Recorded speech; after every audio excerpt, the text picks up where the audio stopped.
Hello, tacticians.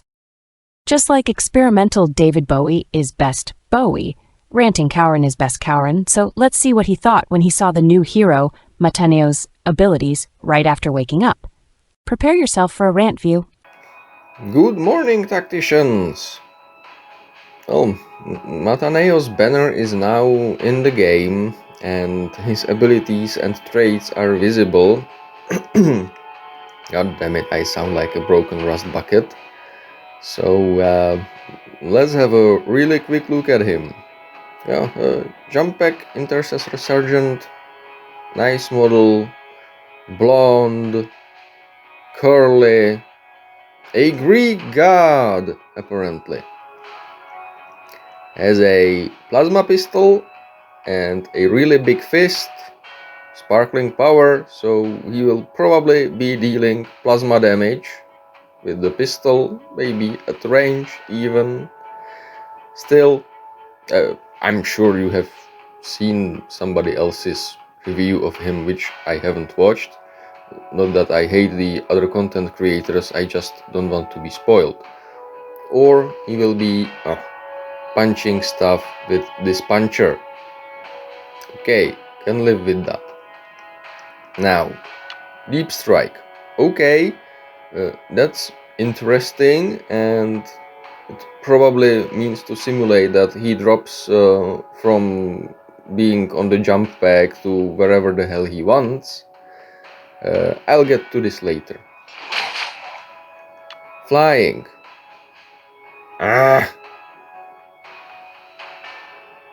There, enough said.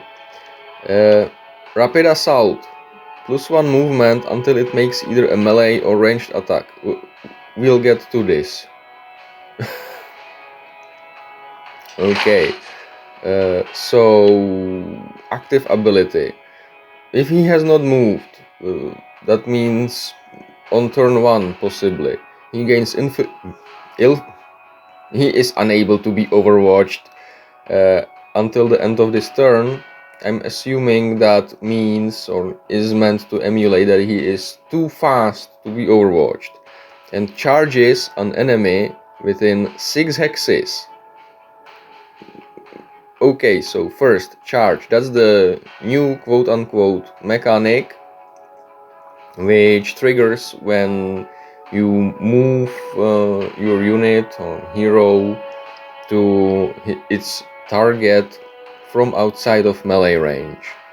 Okay, so does this wording mean that this also triggers when the ability is used and Mataneo is already in the melee range of his target? Because that's how I would interpret it. Otherwise, he basically always charges. Or does this mean that after using this ability, he has to attack? Or does this possibly mean that he attacks quasi-randomly, like Galgords on WH? Well, we will find out soon enough. Okay, moving on. Within 6 hexes, I don't think that the rapid assault applies to this, because this range is specifically specified or mentioned or given by the ability. So the usual range shenanigans in TA will probably not apply to it. Anyway, it deals power damage to the target and physical damage to all enemies adjacent to it, because apparently he drops down on the target and shockwaves and whatever, or he punches the main target twice with his power fist and just like kicks and lashes and thrashes and bashes with his pistol all around himself. And if he is at below 50% health, double the damage dealt by this ability. Okay, sure, he's been punched, he's a blood angel, he goes berserk, he goes and beats stuff up even more than normal. Okay. Now, what does this practically mean?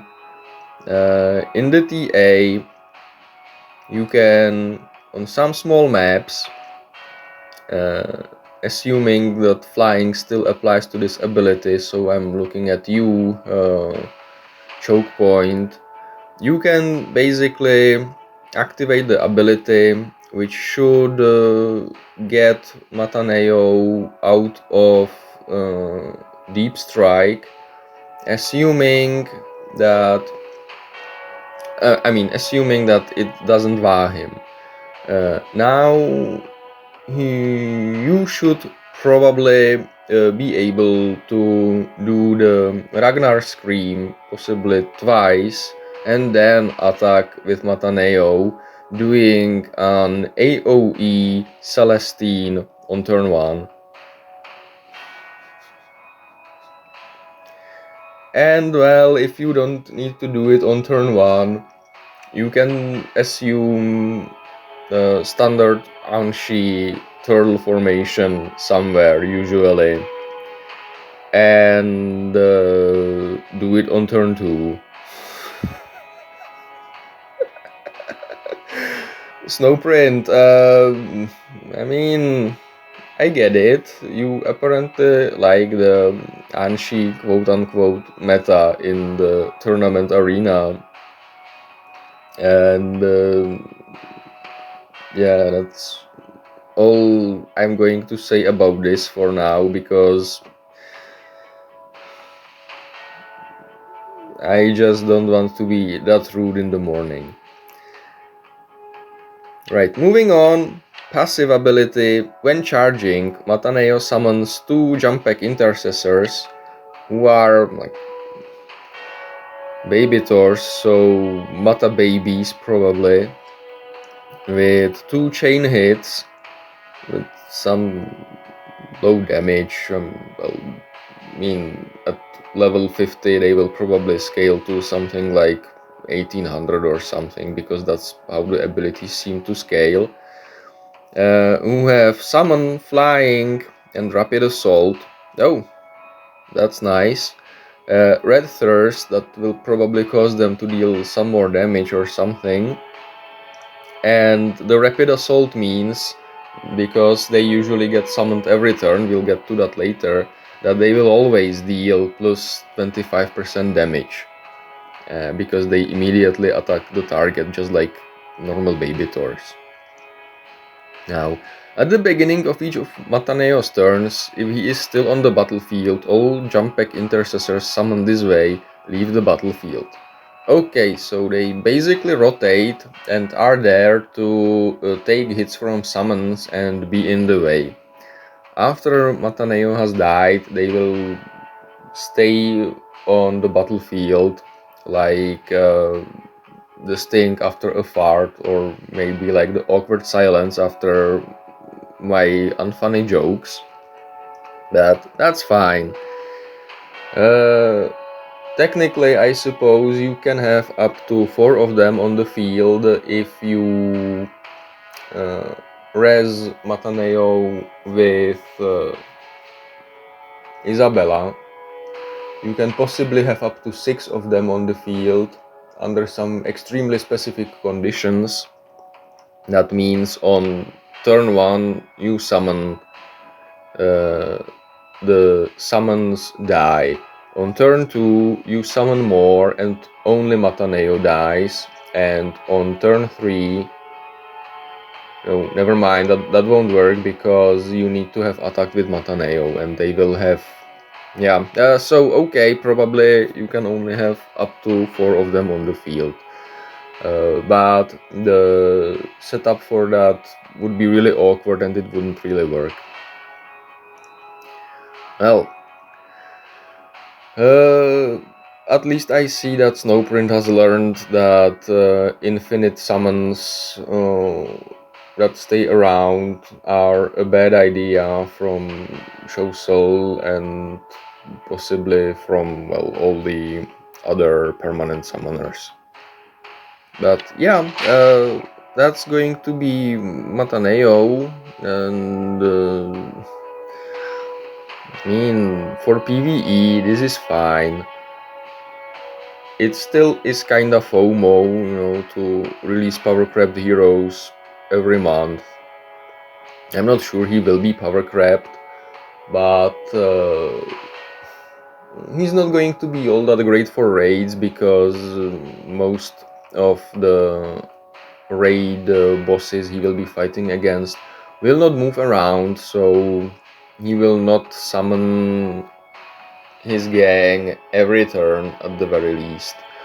I'm not sure whether he does have a ranged attack, but well, the plasma pistol could be range 2, which would be hilarious. I don't know. Anyway,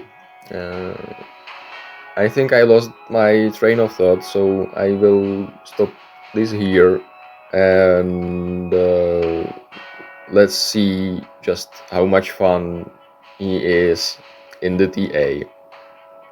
See you around, folks. If you enjoyed this video, like it, share it, subscribe to the channel, and watch the video again.